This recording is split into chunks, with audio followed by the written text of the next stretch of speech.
Hello students, today we are going to discuss on the topic of undamped free vibration, and for that we have to derive an equation.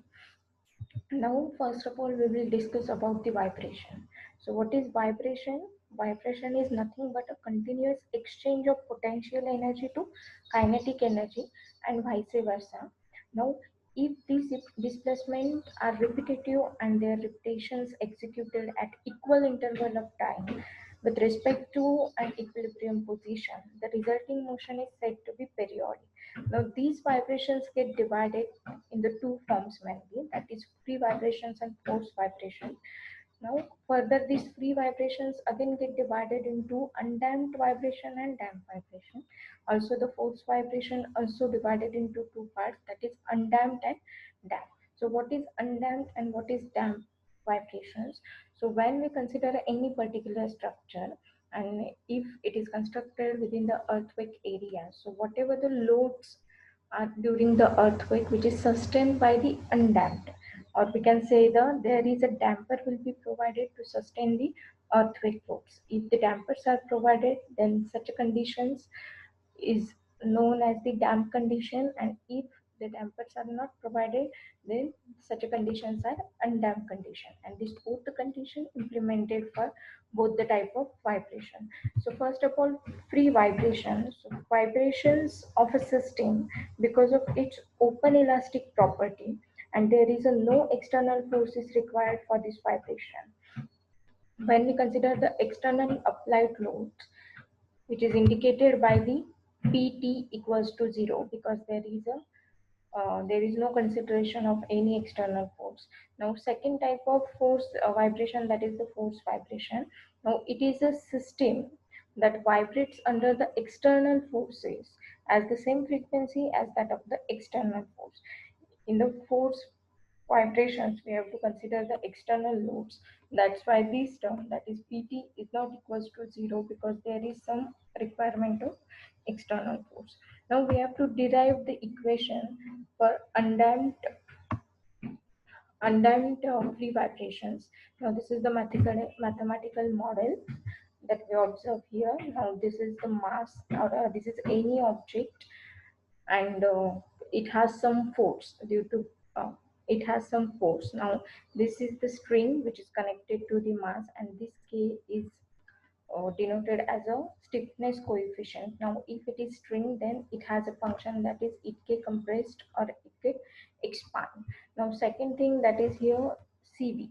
Now this c is nothing but the damping coefficient, and which is related to the velocity according to the movement of mass. And last one is the force. When we apply the force, there is a movement of mass, and this force will be denoted in terms of acceleration, that is mass into acceleration. So here we have to the equation of the motion of a simple spring mass system without damping is where considered. Now this m by double dot. Now this my is nothing but the mass into acceleration. We have to consider this acceleration in terms of y double dot plus c y dot. Here we have to consider this y dot is the displacement. From this model, we have to consider the damping coefficient will be vary according to the velocity, and this k, that is stiffness coefficient, is varying according to the displacement. So here mass is related to the acceleration, this damping coefficient is related to the velocity, and this k is nothing but this stiffness coefficient is related to the displacement.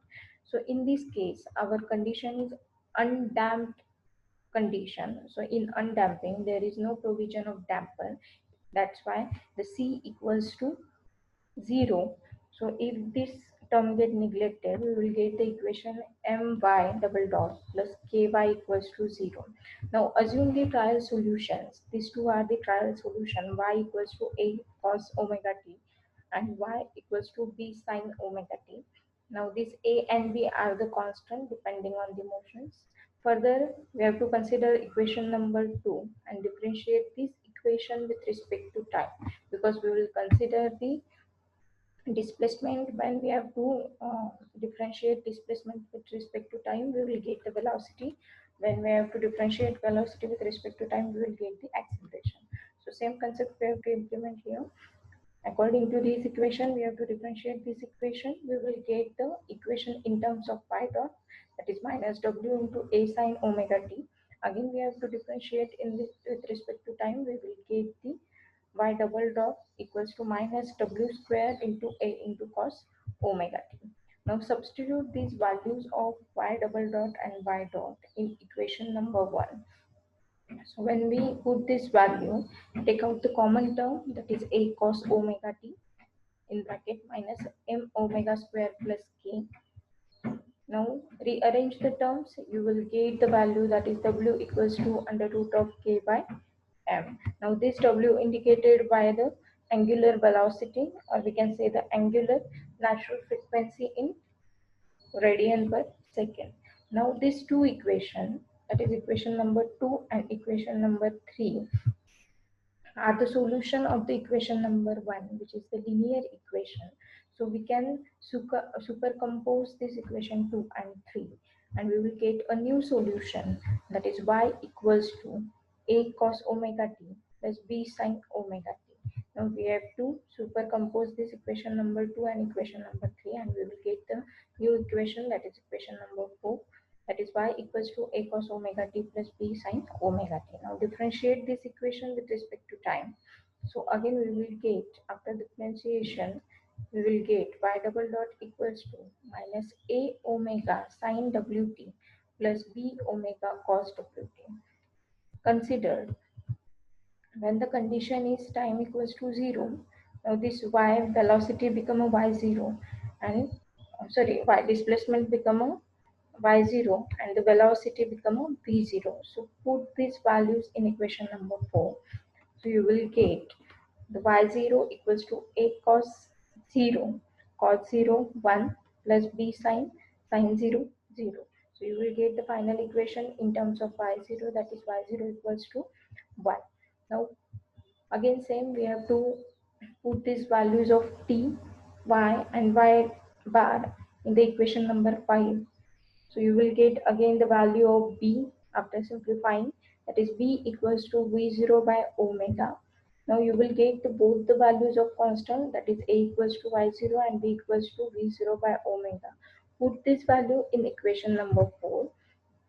In this equation, you will get the final equation, that is y equals to y0 cos omega t plus omega p0 upon omega into sin omega. Now this is the equation for undamped free vibration, but we have to calculate the frequency. So frequency, and what is frequency and what is period? So we all are aware about the period t of the motion is determined by the formula, that is omega t equals to 2 pi. So rearranging the term, we will get the t equals to 2 pi by omega. And what is frequency? Frequency is nothing but the reciprocal of the period. So just rearrange the term f equals to 1 by t. It is the frequency. Put the values of t, omega by 2 pi. Now you will get the final equation in terms of frequency, and the unit for the frequency is cycle per seconds. So this is about the derivation about the undamped free vibration. Now we will solve a simple problem, that is find the natural frequency of the portal as shown in figure.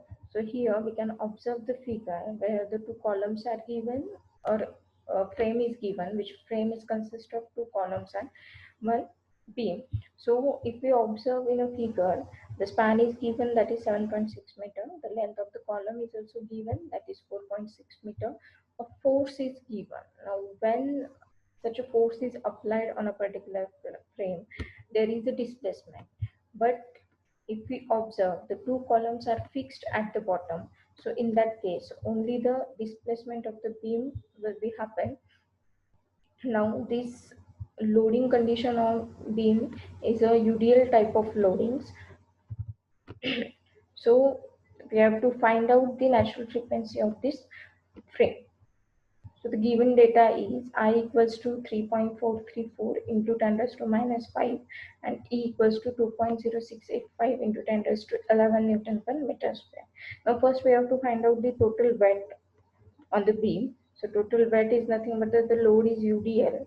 So we have to calculate first of all the total load, that is 2918 Newton per meter multiplied by the span of the beam, that is 7.6 meter. You will get the value of 22176.8 Newton. Now there are two conditions we have to consider. One is the fixed support and second is the hinge support. When the support is hinge, in that case we have to take the formula, that is K equals to 3 EI upon L cube. Now this is K is nothing but the stiffness coefficient, I is the moment of inertia, is the coefficient of velocity, and L is the length of the column. But here we will observe that the supports are the fixed supports. So for this purpose, we have to consider the equation 12 EI upon L cube. Now 12 into the values of E and I are given. Now multiply by 2 because we have to consider the two columns. That's why we have to multiply by 2 divided by the length is given. That is length of the column is 4.6. That's why here 4.6 cube. Now after solving this, you will get the value of K is 1.748 into 10 raised to 6 Newton per meter. Now we have to find out the frequency. The formula for the frequency is F equals to reciprocal of period. And the reciprocal of period is nothing but the omega by 2 pi. So in that case, we know the value of W is the under root of K by M. So we know the value of K, we know the value of M, that is nothing but the mass, but we have to consider mass here in Newton.